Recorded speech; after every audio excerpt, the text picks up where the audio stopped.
This video will show you how to remove the stock axle back exhaust on all 2007 through 2018 3.6-liter Jeep Wrangler JKs.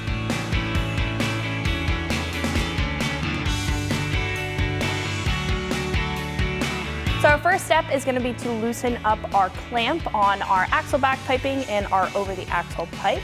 So I'm going to use a 15mm deep socket and my impact wrench to do that.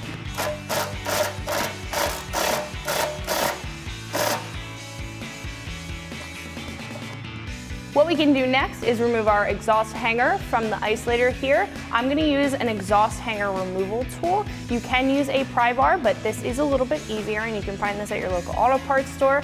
I would also recommend to hit it with a penetrating lubricant. I hit it with a little bit of PB Blaster to help this slide out of the isolator.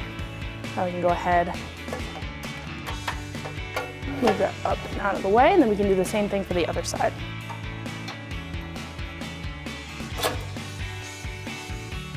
What we can do now is just wiggle our axle back off of our over the axle pipe.